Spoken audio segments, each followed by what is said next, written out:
hafatra eo tongotrao.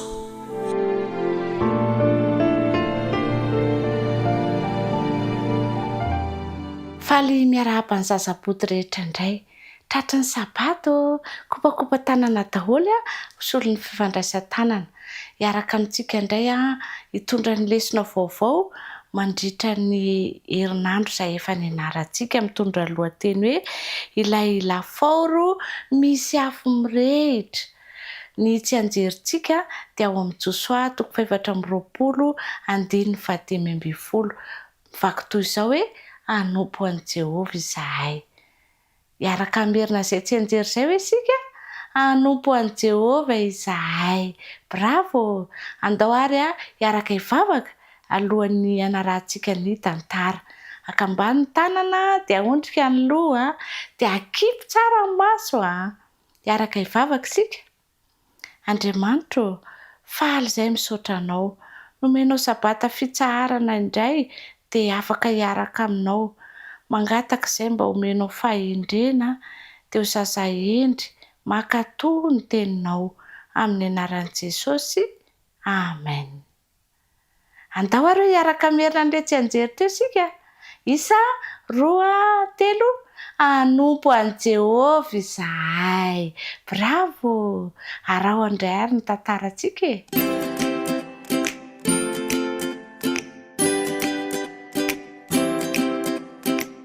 Vita ihany no ny farany. Natsangana ho avy dia avy ilay sary olona volamena goavana be nasain'ny mpanjaka Nebokadnezara namboarina. Avy dia avy tahaka an'ireny trano misy rihana valo ireny ilay izy. Ny ampitson'io dia nivory tao amin'ny lohasaha ireo mpanapaka maro manompo an'i Nebokadnezara nibanjana ilay sary olona volamena lehibe izy ireo. Nodininy mpanapaka ihany koa ny lafaoro lehibe iray teo akaikin'ny sary olona. Nampirehitra afo lehibe tao anatin'ny miaramila. Inona no antony anaovan'izy ireo an'izao hoy ny vahoaka ny bitsibitsika. Nisy lehilahy iray nitsangana teo anatrehan'ny vahoaka. "Ry vahoaka", hoy izy miteny mafy, "enoy ny baiko ny mpanjaka. Rehefa mitendry mozika ny mpitendry dia tsy maintsy miankohoka sy mivavaka amin'ny sary olona volamena ny mpanjaka ianareo. Izay rehetra tsy mankatoa dia atsipy ao anatin'ny lafaoro miredareda io." Poto izay dia nandeha ny zava-maneno. Niankohoka avokoa ny vahoaka rehetra. Ireo namany Daniela 3 lahy, Sadraka sy Mesaka ary Abednego ihany no tsy nanao an'izany. Hebreo izy ireo, zanak'Andriamanitra manokana. Tsy azon'izy ireo natao ny niankohoka tamin'ny sary olona. Nisy lehilahy sasany nahita azy ka niazakazaka tany am-panjaka. "Jereo ange", hoy izy ireo, "tsy mba miankohoka ireo Hebreo 3 lahy ireo. Niteramena ny atezerana ny tarehin'i Nebokadnezara mpanjaka. Ento atiry zareo", hoy ny baikony. Niazakazaka ny sambotra ny Sadraka sy Mesaka ary Abednego hoe ao anatrehan'ny mpanjaka ny mpiambiny. "Marina ve hoy ny mpanjaka nanontany fa tsy niankohoka teo anoloan'ny sary olona volamena ianareo? Sady nivandravandra izy. Avelako aloha ianareo amin'ity indray mitoraka ity. Saingy raha tsy miankohoka sy mivavaka amin'ny sary olona ianareo dia atsipy ao anaty afo miredareda. Ka iza ary no hanampy ianareo eo?" Nijoro tsara Sadraka sy Mesaka ary Abednego. "Ry mpanjaka", hoy izy, "afaka mamonjy anay ny Andriamanitray. Saingy na tsy hamonjy anay izy dia tsy hanompo na oviana ny Andriamanitrareo na sary olona volamena izahay. Ataovy impitoavo eny ny hafanan'ny afo", hoy ny mpanjaka Nebokadnezara nivazavaza mafy tamin'ny kadezerana tamin'ny miaramila. Afatory ireo lehilahy ireo ka atsipazo ao anatin'ny lafaoro. Dia nahatsipy ny mpiambina tao anatin'ny lafaoro midedadeda Sadraka sy Mesaka ary Abednego. Nojereny Nebokadnezara ny afo. Tsy ela taorian'izay dia nitsamboatra izy sady niteny mafy hoe, "Fa angatsy lehilahy 3 no nataontsika tao anaty lafaoro. 4 mantsy no hitako sady tahaka ny zanak'Andriamanitra ilay fa 4. Ry Sadraka sy Mesaka sy Abednego, mivoatao ianareo", hoy ny mpanjaka niantsoantso. Niala avy tao anaty afo ireo zatovolahy Hebreo. Nitangorona manodidina azy ny mpanapaka. Tsy nampino azy ireo ny zavatra nitranga. tsy mahay Sadraka sy Mesaka ry Abednego. Tsy misy fofona setroka akory zareo. Dia rao ny Andriamanitra Sadraka sy Mesaka ry Abednego ho ny fanambaran'ny mpanjaka. Namonjy ny mpanompony tamin'ny afo ny Andriamanina. Tsy misy Andriamanitra hafa mahavita hamonjy ny olona tahaka an'izao.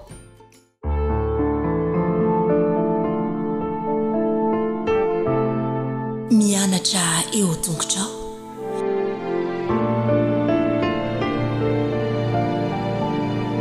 Manao anatahondray ianareo rakizy namako.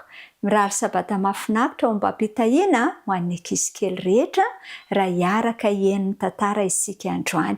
Izany dia nitondra ny lohateny hoe ny safidin'Andriamanitra, ny safidin'Andriamanitra. Nanana andalan-teny izay natao tsy anjery isika taizare izany ao amin'ny Apokalipsy 4:7. Apokalipsy 4:7 manao hoe miankofa eo anoloan'izay nanao ny lanitra sy ny tany sy ny ranomasina ary ny loharano. Andao ange averintsika tsara miankofa eo anoloan'izay nanao ny lanitra sy ny tany sy ny ranomasina ary ny loharano. Apokalipsy 4:7.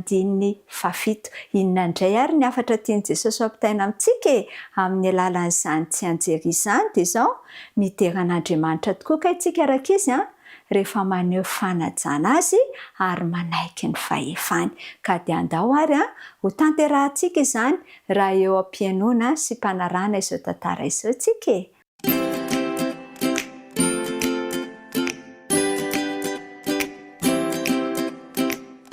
Nanao lalao fifananana i Kristina sy Jakoba rakizy. Saika nahazo isam-bony mitovy izy ireo ary naniry ny havitana ny lalao hatramin'ny farany. Naneno nefa ny lakolosy tapitra hatrany fakandrivotra. Midira amin'izay rakizy ho enge ny antsoantson'ny mpampianatra hanao marika isika izao. Dia nikoropaka i Kristina fa i Jakoba kosa tsy niontsona. Tsy azoko mihitsy. Nahoana isika ny miditra sahady? Ho enge izy ny gongoniny efa kely sisa dia ho vita ny lalao antsika. Andraso aloha vity. Fa iny ela be rakizy dia nisy olon-dehibe maro ny hevitra fa tsy ilain'izy ireo ny manaraka izay lazain'ny mpitarika azy ireo. Nanapa-kevitra ny komenge izy ireo nirian'izy ireo ny hanaraka ny lalana izay tian'izy ireo.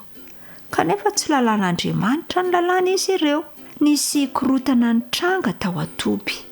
Nisy lehilahy tao hoe Kora mantsy ny hevitra fa tsy mety raha ny fianakavian'ny Arona ihany no mpisorona. Talohany nandozany zanak'Israely any Egipta dia i Kora ange ny mpisorona tao amin'ny fianakaviany. Tamin'izany fotoana izany anefa dia i Arona sy ny zanany ihany no nahazo nandoro ny fanatitra ho andro Kora mianakavy. Ary izany no antony nahatezitra azy. Tsy azoazo ny fomba nitondrany Mosesy ny vahoaka. Koa raha ny nisaintsainana izany dia nahita izy fa toa tsy fetezana fandehan-javatra. Teo amin'ny zanak'Israely. Tsy ela akory taroan'izay dia nahita olon-kafa niombon-kevitra taminy ange ikory. Lehilahy roa atao hoe Datana sy Abirama koa no nihevitra fa tokony ho mpitarika ny zanak'Israely izy ireo. Zanak' Robena lamatoan'i Jakoba manko izy ireo ary ny lamatoa ny mpitarika ao amin'ny fianakaviany. Ka dia nanomboka ny oko hanohitra amin'ny Mosesy sy Arona izy telo lahy ireo rakizy. Adino izy ireo anefa ny zavatra nanandanja indrindra dia ity: tsy Mosesy tsy akory no nangataka hitarika ny zanak'Israely, fa Andriamanitra no fidy azy hanao izany asa izany. Tsy nangataka no mpisorona koa ange Arona sy ny zanany, fa Andriamanitra mihitsy no nifidy azy ireo. Koa raha ny monomonina ny amin'ny mpitarika ary Kora sy Datana ary Abirama dia tsy Mosesy sy Arona tsy akory no toeriny, fa Andriamanitra mihitsy. Tsy ela akory dia indreo lehilahy 500 ny ray hevitra tamin'izy telo lahy. Lasa izy ireo nanatona amin'ny Mosesy ka nanao taminy hoe: nahoana no dia manandra tena ho ambonin'ny fiangonan'Andriamanitra ianao? niezaka nampitandrinareo andehan'olona ireo ankerakisy Mosesy dia hoy izy: fanoerana any Jehovah izao ataonareo izao, saingy tsy nohenoiny izy ireo akory izany. Nandany aka tony mpitarika izay nomena azy ireo izy ireo, ka rehefa niezaka hanao ny tena nompisorona izay fanendrena tsy araka ny ravitr'Andriamanitra akory izy ireo dia tsy nanatsafidy afa-tsy ny fandringanana azy ireo koa Andriamanitra. Mbola nitohana nefa ny fimonomononana tao atoby. Marobe ireo Israelita tsy faly nalahelo Andriamanitra tamin'izao toe-javatra izao. Fantany fa tsy ho tafiditra mora foana any amin'ny tanina mpanantenana ireo vahoaka ireo raha tsy mihaino sy maka tony mpitarika. Koa dia nambara tamin'i Mosesy izay tokony atao. Nasain'i Mosesy nitondra tena iray avy ny mpitarika ny foko Israely. Ny anaran'i Arona no nosoratana teo amin'ny tehan'ny fokon'ny Levy. Nasain'i Jehovah napetaky Mosesy tao amin'ny tabernakely ireo tehana 12 ary navela tao nandritry ny alina. Aroy izy ary ny tehan'ny lehilahy izay hovidiako dia hitsimoka, ka dia ampanginy ny fimonomonona ny zanak'Israely amiko izay monomononany aminareo. Noho ny maraina dia nakany amin'ny tabernakely ary Mosesy sy ny olona rehetra izaha ireo teny. Rehefa nentin'i Mosesy nivoaka ny tehan'i Arona dia talanjona ny rehetra nahita azy nitsimoka, ary tsy vitany hoe nitsimoka fa nanaroka sy namony ka namoa amigdala. Nanjary velona indray ilay hazo efa antitra sady efa maty teo. Rehefa naseho Mosesy ny olona rehetra ny tena dia gina tsy nahateny izy ireo tamin'ny fotoan'ny fanompoam-pivavahana. Fantatra izy ireo tsara izao fa i Arona no voafidy hanompo teo ambanin'ny fahefan'Andriamanitra, ary tokony haneho fanajana ny Arona izy ireo. Fantatra izy ireo ny lesona ny anarantsika androany. Midera an'Andriamanitra tokoa isika rehefa manaja ny fahefany. Napetraka Mosesy tao amin'ny tabernakely ilay tehan'i Arona ho fampahatsiahivana fa tokony haneho fanajana an'Andriamanitra sy ireo olona nomeny fahefana hitondra antsika vahoaka isika rakizy. Tsarovy ary fa midera an'Andriamanitra ange isika rehetra rehefa manaja ny fahefany.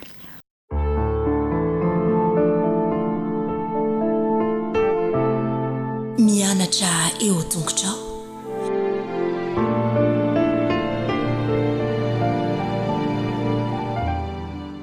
Miarahaba ny tanora zandry indray ary.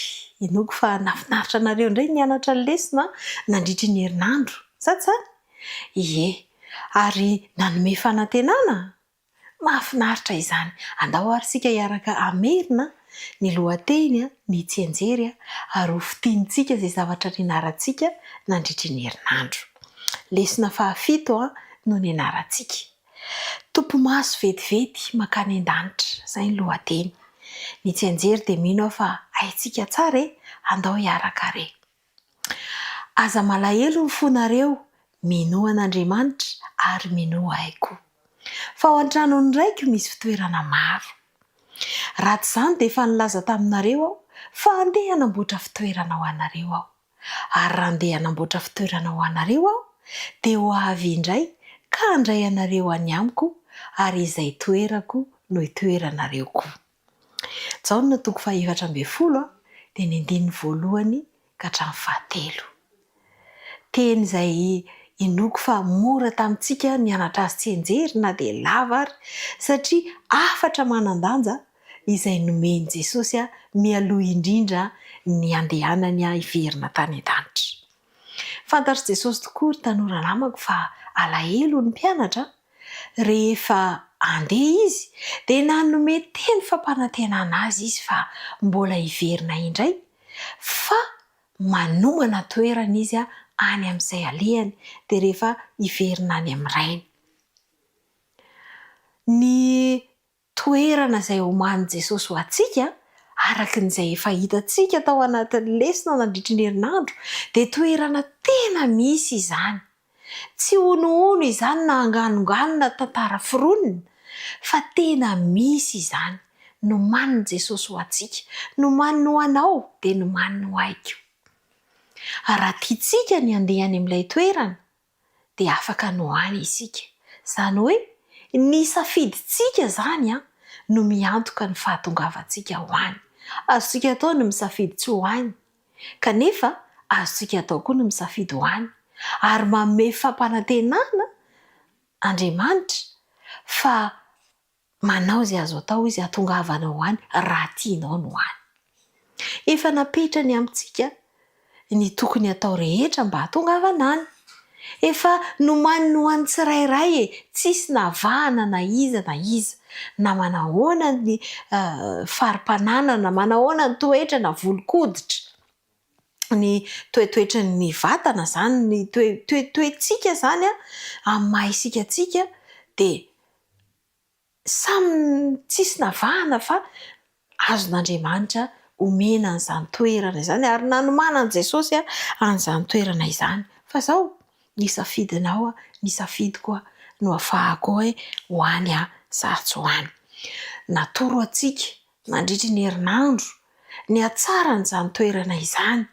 Efa nambara tamin'ny Jaona izany, nosoratany tao amin'ny epistily izay nosoratany, kanefany mba hanamafisana azy dia napahitana na tovovavy anankiray izay nanolotra ny tenany ho an'i Jesosy, izay natsoina hoe Ellen White izany tantara izany.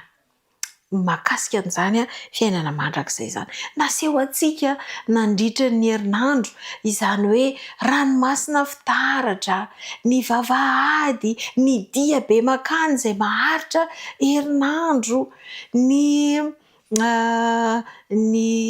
hazonaina, ny fisakafoanana, ny voankazo, ny voninkazo, ny zaridaina tsara tarehy izay tsy takatry ny saintsika raha izao fisainantsika maha olombelona izao no isaina anazy. Fa tsara loatra ilay toerana izay efa omanin' Jesosy ho aiso anao. Tsy anganongano izany ho isika, tsy angano izany fa zavatra tena misy. Fa raha tianao dia azon'Andriamanitra atao ny tondra anao ho any. Ary izay mihitsy ny antony nandehanan' Jesosy hanomana izany toerana izany ho antsika. Raha mbola te halala bebe kokoa mahakasika an'izany toerana izany ianao dia avereno vakiana indray ny boky izay misy ny lohahevitra antsika fa ampianarina antsika ao ilay izy. Lesona izay nomena antsika izany nandritry ny herinandro dia ahafantarantsika fa toerana tena misy ny lanitra ary Andriamanitra efa nanomana izany toerana izany ho antsika. Nahatonga antsika ahatsapa feno toky fa ny fahasoavan'Andriamanitra dia hitahiry antsika mandrakizay. Noho ny fitiavan'Andriamanitra, noho ny fahafatesan'i Jesosy Kristy teo amin'ny hazo fijaliana mba ho famonjena antsika, dia nahatonga azo antoka ny fandehanantsika any amin'izany toerana izany. Ary izao ary ny lesona koa dia nanampy antsika nanapa-kevitra ary hamaly amin'ny fanaovana drafitra ho amin'ny fanomanana izany hoe fiainana mandrakizay. Dia nyzao sahady dia efa mandeha araka ny sitrapon'Andriamanitra, araka ny fanirian'Andriamanitra satria tena tiany ny ara-onina aminao any. Tadidy ve ny hafatra nampitaina?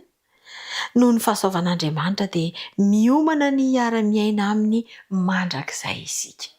Matoky hafahandray fanapa-kevitra tsara ianao ka hamela ireo toetra sy ireo zavatra mety hanakana ny tsy hahatongavantsika any.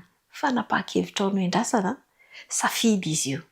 Ka dia manaova safidy tsara dia mirary soa antsika tanora zandry indray ary amin'ny manaraka indray.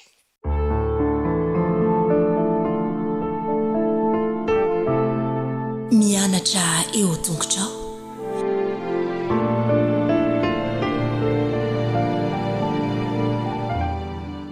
Miaraba ny tanora mandanto rehetra indray ireo 13 taona sy 14 taona rehetra.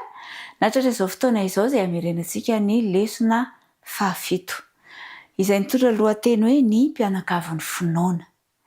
Ny andinina tao taditsika tamin'ny herinandro iny dia izay hitantsika tao amin'ny Jaona 17:20 sy ny 1:20 izay manao hoe nefa tsy ho an'ireto ihany no angatahako fa ho an'izay mino aho koa no ny teniny mba ho iray ihany izy rehetra tahaka anao ray ato amiko ary izao koa aminao mba ho amintsika koa izy mba ino izao tontolo izao fa ianao no naneraka. Ho jerentsika hoe inona moa no tiany Jesosy tenenina tao anatin'izay andininy izay rehefa avy eo. Fa mialohan'izay dia andeha ho resahantsika kely ny amin'ny tanànan'ny Laodika. Efa fantatrao na efa heninao angambany amin'izany Laodika izany izay voaresaka ao amin'ny Apokalipsy 3.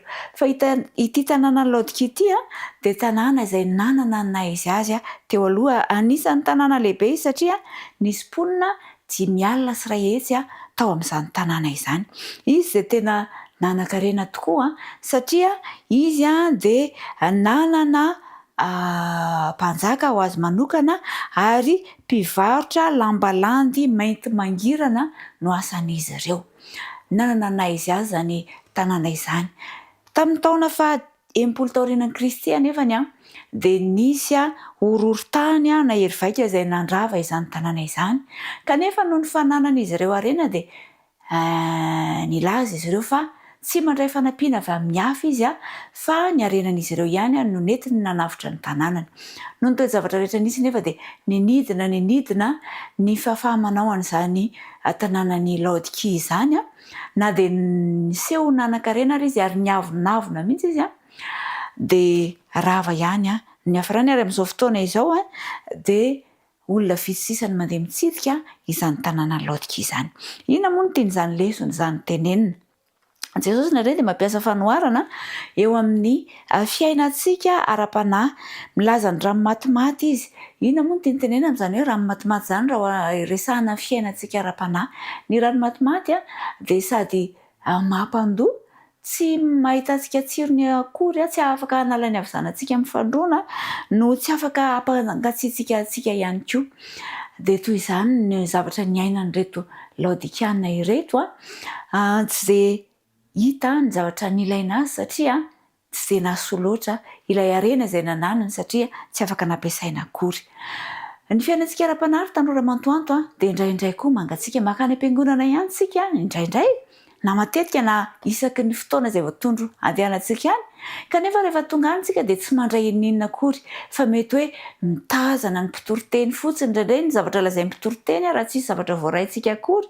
Indraindray tsy tonga isika amin'ny fotoanan'ny sekoly sabata na ny fotoana hariva. Indraindray any an-trano isika tsy mianatra akory na indraindray mianatra mihitsy ara fa tsy misy inona voaraintsika ao anatin'izany ary izay ilay atao hoe matimaty. Fa ny tompo dia maniry indrindra mba hahatonga antsika ho mafana eo amin'ny fanarahana azy. Ahoana ary ny hahatonga antsika ho mafana? Azonao atao ny manokana fotoana raikitra isan'andro hianarana ny tenin'Andriamanitra, hiresahana amin'Andriamanitra, hiderana an'Andriamanitra amin'ny alalan'ny hira, amin'ny alalan'ny salamo. Azonao atao ihany koa ny mianatra na mamaky toko iray ao anatin'ny Baiboly dia mandray lesona amin'izany. Ary azonao atao ny manao fanamby mihitsy, mametraka fanamby mba hampitombo anao ara-panahy. Dia mety hoe mianatra andininy iray isan'andro ianao na maka lesona iray isan'andro. Fa ny tsara indrindra dia hoe tsy ho matimaty ianao fa tena anana ny fahatanjahanao, anana ny hafanamponao ara-panahy. Aza mijanona amin'izao toerana misy ianao izao izay mahamatimaty ianao fa mifoaza dia mianara ny tenin'Andriamanitra. Kely sisa ny fotoanantsika efa ho avy tsy ho ela ny tompo dia andaontsika hiomana amin'izany fiaviana izany. Fa ilay andinina atao fitadidy teo izay andininy noresahan'i Jesosy tamin'izy nitoroteny teo an-tendrombohitra dia faniriany indrindra ny iraisan'ny mpianatra. Samy manana ny talenta sy ny fanomezam-pahasoavana nomen'Andriamanitra antsika isika rehetra dia ny tanjontsika dia ilay iraka mpanaovan'i Kristy dia nitory ny fitiavan'Andriamanitra amin'ny hafa rehetra. Kanefa ao anatin'izay dia ilaina isika mba ho iray, mba hinon'izao tontolo izao fa ianao naniraka ao izy dia ilaina ho hita ho tena iray isika. Araka nefa hitantsika teo amin'ny fianarantsika nianatra teo aloha dia na dia samy manana ny maha izy azy isika rehetra. Ny sasany mety ho maso izay mahita ny zavatra eny amin'ny hafa, ny sasany mety ho sofina izay afaka miaino ny fitarainan'ny hafa, ny sasany mety ho vava izay afaka hisolotena ny hafa. Fa izao tena iray ihany isika rehetra, samy nomen'Andriamanitra ny maha izy azy isika rehetra. Fa andao ireny rehetra ireny ampiasaintsika ho amin'ny fampahafantarana ny fitiavan'Andriamanitra amin'ny manodidina antsika ary hitaomana ny hafa ho amin'ny fiavian'i Kristy tsy ho ela intsony. Mety hoe samihafa isika arak'izay voalaza izay fa ny fahafantarantsika ny mahasamihafantsika dia mampandroso antsika izany rehefa haitsika ny mamantatra ny tsy fitovitsika amin'ny namantsika anankiray. Ny rariana izany ry mpiara-mianatra ry tanora mantoanto dia izao hoe tokony iray isika kristiana ary ny fiangonana no natao ampiraisana antsika. Mpianakavy ny finoana isika mandeha miara-miasa ho amin'ny fampandrosoana ny asan'Andriamanitra. Samy manana ny anjara asany dia samy mijanona amin'ny anjara asany fa mifanampy sy mifanohana antsika ao anatin'izany rehetra izany. Dia ilayntsika indrindra ilay hafanampo mba ahafahantsika manatanteraka izany firaisana amin'Andriamanitra sy firaisana amin'ireo mpiara-miangona sy mpiray fanantenana amintsika ireo. Ny tompony ahitany tanora mantoanto rehetra dia hiala amin'ny fangatsiahana, hiala amin'ny mahamatimаты antsika isika fa hanana rispo, hanana hafanampo ara-panahy manomboka eto satria ilaza ny fitiavan'Andriamanitra amin'ny hafa isika. Dia mirary soa indrindra ary dia eo amin'ny heriny anio indray. Veloma tompoko.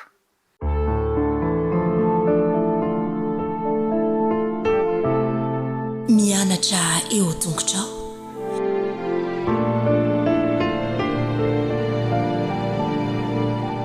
Avy ny zatovo namana rehetra, ndreo nareo, ndreto ihany koa izahay. Vonona izara amintsika ny tenin'Andriamanitra ary vonona ny anao fanandramana miaraka amintsika mahakasika ny tantara ao amin'ny Baiboly. Mamperitritra ny lohateny. Ny andro nandehanan'ny devoly tany am-piangonana. Akeny devoly koa nakany am-piangonana. Ny andro nandehanan'ny devoly tany am-piangonana. Toy izao ny voalaza ny tantara ao amin'ny filazantsara Jesosy Kristy araka ny Marka 1:7-20. Izao ny voalaza. Dia gaga ny olona rehetra ka fantany hoe manao ahoana re izao zavatra izao. Fampianarana vaovao misy fahefana izao. Fanfana maloto azo ny didiana ka tena naika azy. Zay le zavatra nitranga. No didiany Jesosy ny fanahy maloto tena naika azy.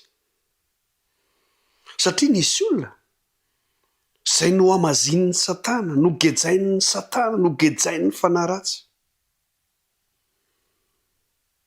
Ary dia indro Jesosy nanafaka azy. Nanafaka azy tamin'izany gadra izany. Fa ity fanahy maloto ity, izy nge dia nakany am-piangonana ihany. Ary eo mamperitreritra kely ho antsika rehetra. Ny devoly izany tsy manakana anao hoe aza makany am-piangonana. Fa mety alefany makany am-piangonana mihitsy ianao. Fa ianao dia tsy mino fifantohana. Tsy misy fifantohanao izany eo. Ary izany ny olona ny fivavahana kristiana ankehitriny. Marobe ny olona mivavaka ao am-piangonana. Fa tabataba, takoritsika, tsy misy fifantohana. Dia miditra ao mpanota, mivoaka avao mbola mpanota ihany. Raha niditra tao izany nisy fanahy ratsy, mivoaka avao mbola tsy afaka ilay fanahy ratsy.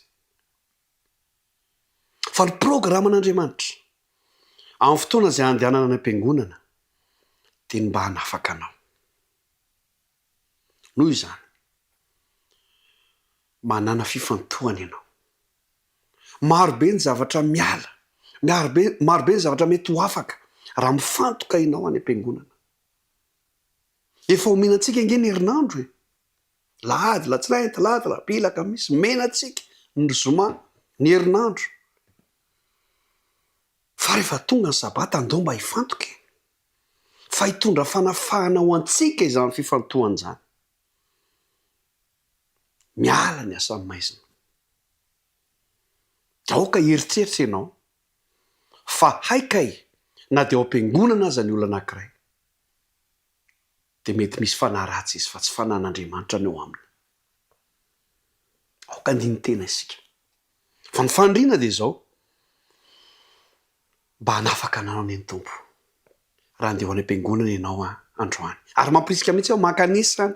Fa ny misy fahefana satria nahoana? rehefa nisy ten'andriamanitra nandeha rehefa nisy fampianarana nandeha dia nisy fahefana zany fahefana manafaka fahefana manova mba ho taka an'izany koa ny toriteny rehetra izay mety hoeninao amin'ity sabata ity rahasoa indrindra ary mirariko dia mba andro andehanan'ny zanak'andriamanitra ny ampiangonana izao soloantsika ilay lohateny fa ampy izay ny andro nandehanany devoly tany ampiangonana.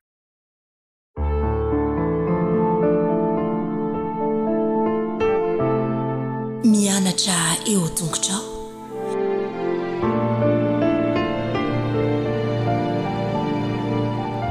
ampifaliana indray ry mpiara-mianatra namana isany no hiara-pahana antsika rehetrarehetra amin'izao sabata maraina izao hiaraka andinika indray sika hiaraka anohy ny fiarantsika mianatra ny leson'ny sekoly sabata izay mbola mitokodina anatin'ireo ny fomba fandinihana ny faminaniana ao amin'ny baiboly sika hatramin'izao ary eo amin'ny lesona fafito isika izay nampitondraina ny lohateny hoe ny fanorenany ireo fanorenany faminaniana mialohan'ny andiniantsika an'izany dia andeha hiaraka hivavaka isika. Andriamanitra rainay any an-danitra misotranao indray zahay noho ny fitiavanao anay tsirairay avy ka nomenao anay ty sabata fitsaharana ity mba hahafahanay miaraka aminao miaraka mandinika ny teninao mamela ny helokay sy ny tsy fahatanterahanay rehetra irinay ny fitahin'ny sabata mba omenao anay ary raha andinika ny teninao ry zay ankehitriny dia aoka ny fanena masina no ambomba nay tsirairay avy noho ny aminara Jesosy nangatana ny vavaka amen.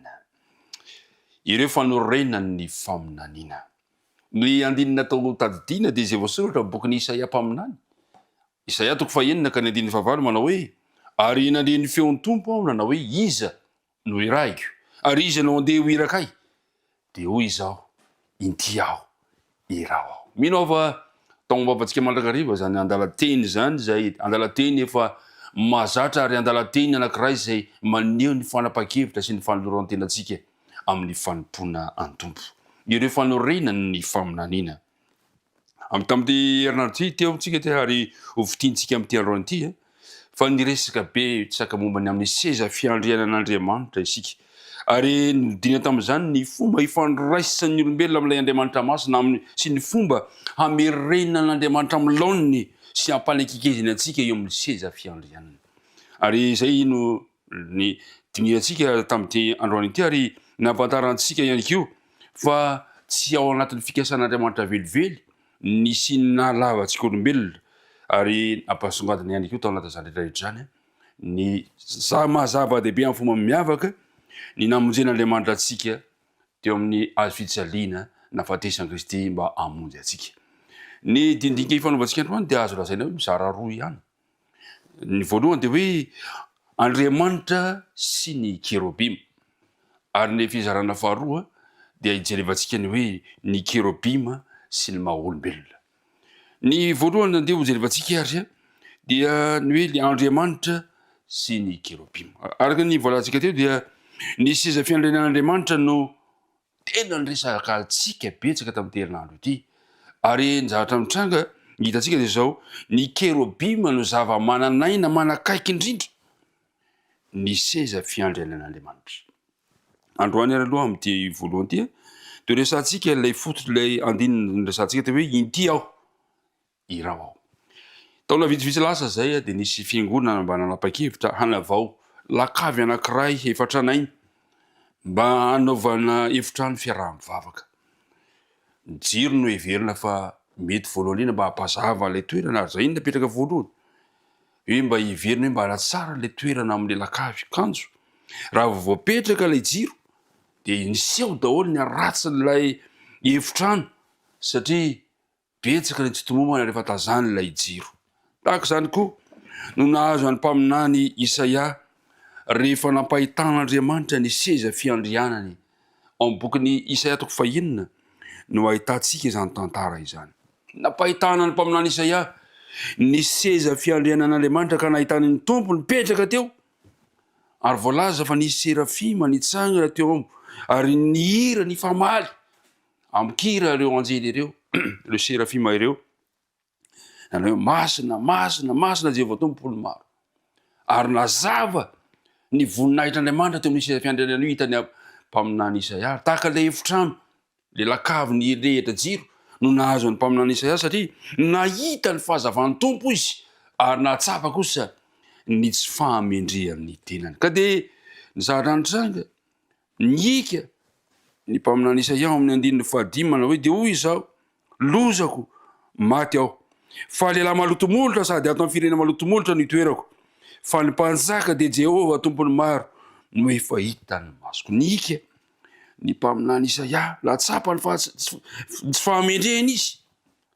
re mpiara-mianatra namana isany eo anatrehan'ny fahatsaran'Andriamanitra eo anatrehan'ny fanatrehan'Andriamanitra ny fiainantsika de tsapatsika ihany koa ny tsy fahatanterahantsika tsapatsika fa very isika ary mila mpamonjy mila mpanavitra tahaka an'izany a ny lesitsika de milaza mana hoe tsy namela antsika hiara vokatry ny fahotana ilay Andriamanitra fitiavana tsy namela ny Isaia atsapa ny fahalemeny fotsiny Andriamanitra fa indro izy fa niditra ao nitsehatra nitsahatra ny hira ny serafima iray ary dia naka vainafo teo amin'ny alitara fandalonana didikazo manitra ary dia nanatona ny mpaminany Isaia ka zao no voalazany amin'ny andininy fafito ary nateny vavako izany ka ho izy indro efa nitega tamolotra ao io ka dia afaka neloka ao ary voavela ny fahotana riby mpiara-mianatra namana isany voavela ny eloko ny mpaminany Isaia ary rehefa natsapa fa voavela ny elony de zay izy sa niatrika anao ny asan'Andriamanitra nanondrahana azy ka de indro namaly izy nanao izy nanao ndeha hoirakay ary izy no irahinay de hoy izy namaly ny mpaminany Isaia manao hoe inty aho irao mahafinaritra ny fanambarana ary zany no zavatra misy tsy avelan'Andriamanitra ao anatin'ny fahotana ianao fa voniny izy amela ny eloko satria fantany fa misy iraka ampanovina anao ary tahaka an'izany koa mahaliana ny fanambarana naneho Jesosy Jaona Mpanambatisa ao filazantsara Jaona toko 5:5-7 mantsy de zao ny fanambarana Jesosy momba ny amin'ny Jaona Mpanambatisa izy de jiro mirehitra ka nazava ary nafinaritra anareo ny nifalianareo vetivety tamin'ny fahazavany na de mpanota aza Jaona nila ny fahasoavana sy ny fahamonjena izy ary Jesosy dia nilaza tamin'ny Jaona fa izy dia jiro mirehitra re mpiara-mianatra namana mba iriko ihany kio mba ianao ihany kio de mba ho jiro mirehitra eo amin'ny tontolo eo amin'ny fiarahamonina zay misy anao ka mampazava ny olona ny fisinao am'izany rehetrarehetra izany ny faharoa de ho resantsika hoe ao anatin'ilay hoe Andriamanitra sy ny kerubima dia iresakatsika hoe inona moa no andraikitra inona moa nataony reto kerubima reto fantatsika tsara fa raha vantany vao noroahana atao amin'ny saedena ro ray aman-dreny voalohany Adamasiva de nanome teny fampanantenana azy Andriamanitra ny amin'ny Messia ao amin'ny Genesis toko 7:5-10 rehefa zay de nametrahany famantarana lehibe ireo vavadiny Edena de kerubima roa niaraka tamin'ny fahazavana mamirapirana teo nelanelana izy ireo inona nasaina inona no andraikitra nomena andreo kerubima reo malasatsika rehetra mba anokatra amin'ny bokon'ny Genesis toko 7 Genesis toko 7 ka ny andininy 4:20 zao no voalazan'le teny eny noroahiny ny olona ary nampitoerany tany antsinana saidena ny kerubima ary noroahiny ary nampitoerany tany amin'ny antsinana saidena ny kerubima sy ny lelafony sabatra mihebieby iambona ny lalana makany amin'ny hazonaina nandraikitr'ireo kerubima ireo de nasaina iambona ny lalana makany amin'ny hazonaina kanefa ireo kerubima ireo ihany kio no mariky ny fanatrehan'Andriamanitra tsy manadino anreto olombelona zay lavo noho ny fahotana ireto mena andraikitra zany ireo kerubima ireo iambona ny lalana makany am'izany hazonaina izany ry mpiara-midinika namana isany fantatsika tsara fa mbola nitoetra ela teto an-tany ny sainy adina tao aorian'ny nandroana ny olombelona tsy hanitsika lalana io lalana mahafinaritra io mbola navela ijela fonena tsy manatsina ndrindra fotoana maharitra le taranaka lavo fa ny lalana makany amin'ny hazonaina nosakana ny kerobima mpiambina ny sa naseho teo amin'ny vavadin'ny paradisa namena ny kerobima ny vonina hitr'Andriamanitra. Ny kerobima zany de maneho ny fanatrehan'Andriamanitra. Teo Adama sy ny tarana no nikohoka tamin'Andriamanitra. Teo izy ireo nanavao indray ny fanavaozam-pakatoavana, nanavao indray ny fanolorantenany, ary ny eritrehitra fa eo ihany koa no amerenany Andriamanitra amin'ny laony indray ilay idena zay niala teo am-pelatanan'izy ireo rehefa ho avy ny tompo. Ry mpiara-mianatra namana isany, ny kerobima de maneho ny fanatrehan'Andriamanitra eo amin'ny vahoakany. Ny hitantsika ihany koa fa ao amin'ny Apokalypsy toko fa efatra, Apokalypsy toko fa efatra, de ahitantsika toe-javatra anankiray ihany koa maneho ihany koa ireo kerobima reo ny taratry ny voninahitr'Andriamanitra. Apokalypsy toko fa efatra ka ny andininy fahenina. Ary teo anoloan'ny seza fiandrianana de nisy itoa-ranomasina fitaratra tahaka ny vato kristaly. Ary teo avoan'ny seza fiandrianana sy manodidina azy nisy zava-manan'aina efatra feno maso avokoa ny anoloany sy ny ivoany. Ireo zava-manan'aina reo, inona ireo zava-manan'aina reo? Voalaza fa nisy maso teo ivoany, feno maso manodidina ny maso, ny ivoany, ny teo anoloany, izay maneho ny voninahitr'Andriamanitra. Kerobima izay maneho ny famirapirata ny voninahitr'Andriamanitra izay mijoro teo anoloany seza fiandrianan'Andriamanitra. Ny mpaminany Ezekela no namaritra inona iza moa ireo voary ireo, iza ireo voary zay hita teo amin'ny toerana io. Andeha jerevantsika ary ny voalazan'ny bokin'ny Ezekela. Ezekela toko fafolo, Ezekela toko fafolo, andeha ho jerevantsika ka eo amin'ny andininy faharoapolo.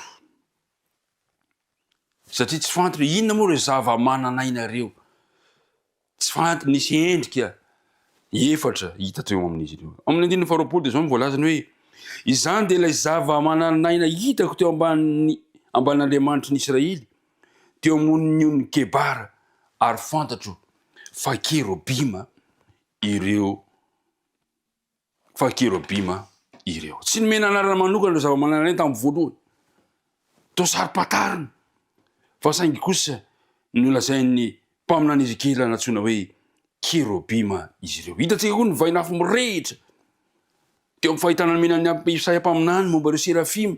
Zany rehetrarehetra zany de maneho avokoa ny fanehoana ny voninahitr'Andriamanitra teo amin'ny seza fiandrianana. Izy ireo dia manotrona mandrakariva zany seza fiandrianan'Andriamanitra zany. Koa isaka ny mahita seza fiandrianan'Andriamanitra zany isika de eo mandrakariva ny kerobima. Manana fifandraisana ety amin'ny seza fiandrianan'Andriamanitra izy ireo, ary natao aneho ny voninahitr'Andriamanitra ho voary manontolo. Ary de zay natonga an'ireto zava-manan'aina reto niika nilaza manao hoe masina, masina, masina ny tompo Andriamanitra tsy hitoa. Re mpiara mandinika namana isany, manahoana ny fahatsapanao ny fahamasinan'Andriamanitra. Zay ny fizarana voalohany. Ny fizarana faharoa kosa indray dia ijery isika ny amin'ny hoe ny kerobima sy ny maha-olombelona. Andriamanitra eo amin'ny vahoakany sy ny fahalavona nahazo an'i Losifera.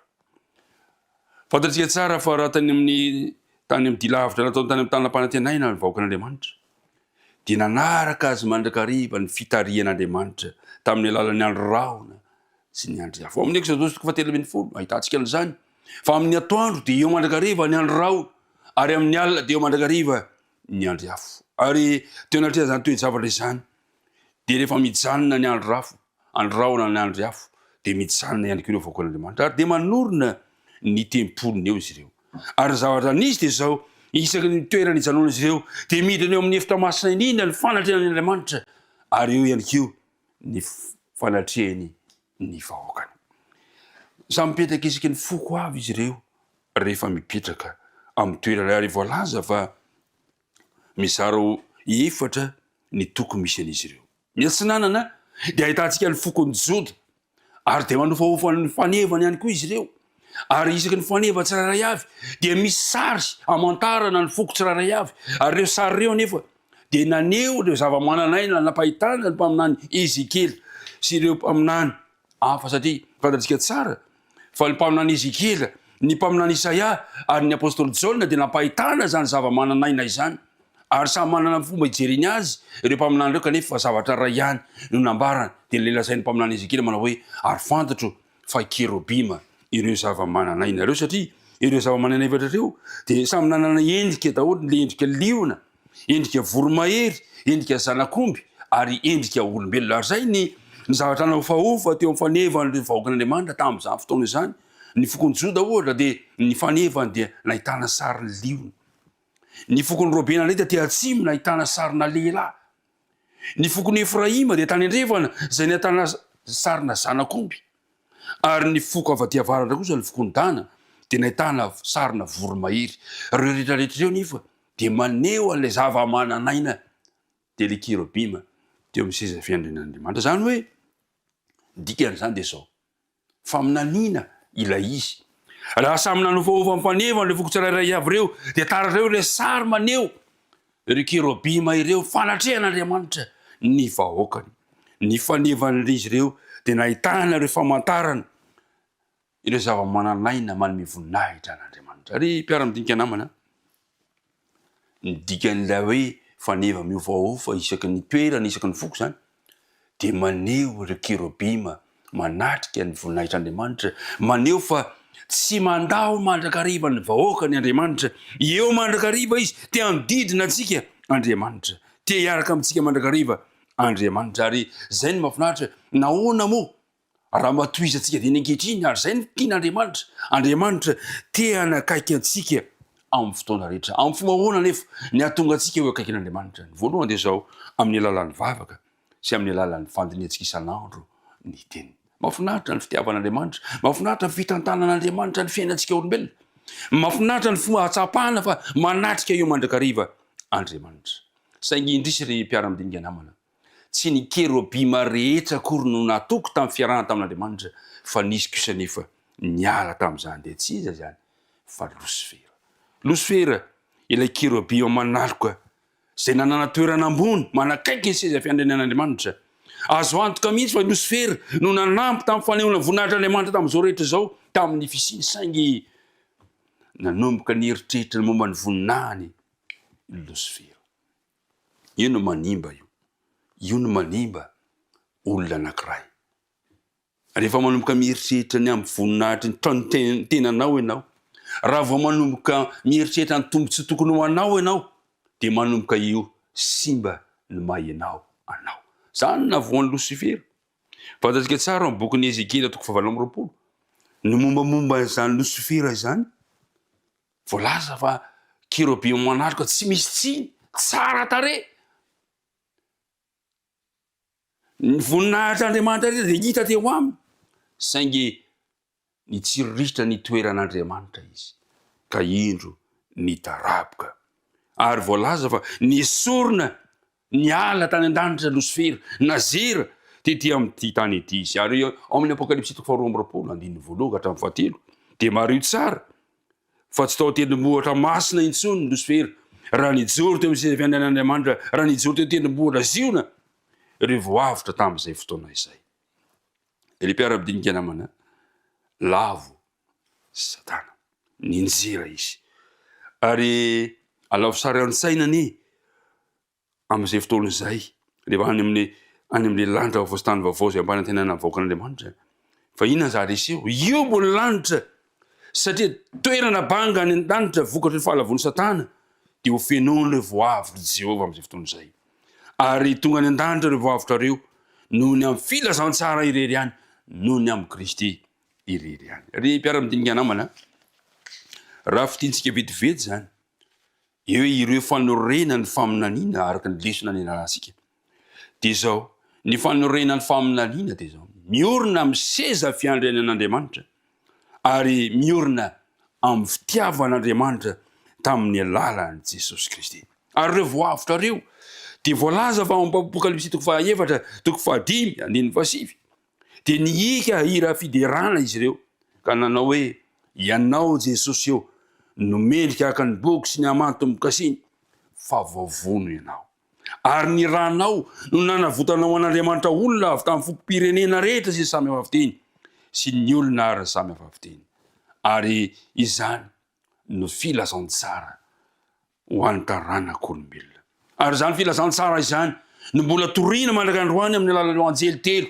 voalaza amin'ny apokalipsy 4:4 manomboka eo amin'ny andininy 9 izany re mpiara-midinika namana tsy misy olomboelona eo amin'ny tantarany tany izay tsy nanodorana Kristy niainy amin'Andriamanitra tsy misy fanavahana na amin'iza na amin'iza ianao de tiany ihany koa na ariary ny filazantsara fa nandresy Kristy teo amin'ny hazo fijaliana averitsika ny mandeha ary atao-pamaranana tsy fikasan'Andriamanitra velively ny isiny ratsy tsy fikasan'Andriamanitra velively ny nalavo ny isiny fahalavona zay toy zavatra mampalahelo na ny vokany azy saingy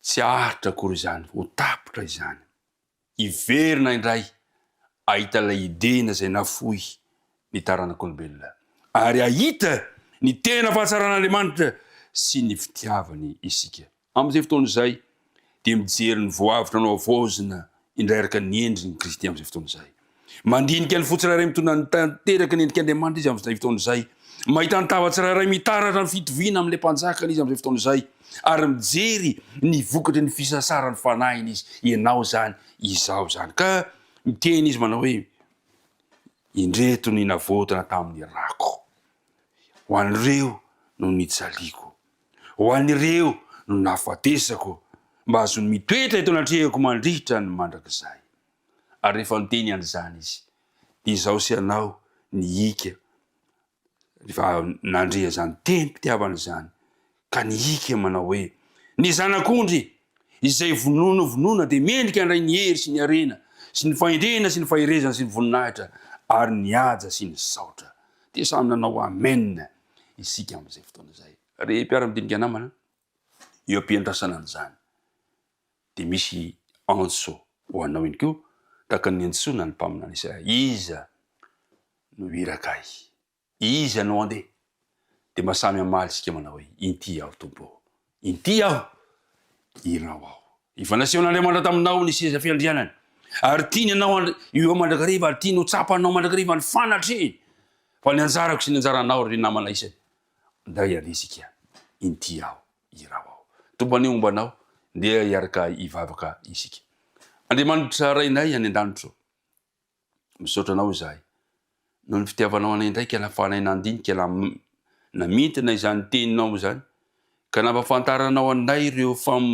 fanorenany faminaniana dia ny seza fiandriananao sy ny fitiavanao ka nampafantaranao anay mandrakariva fa amin'ny fotoana rehetra mbola avelomanay dia manatrika anay ny voninahitra zao ary mitaona anay ihany koa mba hiara hiasa aminao tompo te amaly izay androany amaly ny antsonaoko manao hoe inty aho irao aho dia mita endra tsiray avy mita eny mpiara-mianatra rehetra nivavaka tonoana saka tany aminara Jesosy amen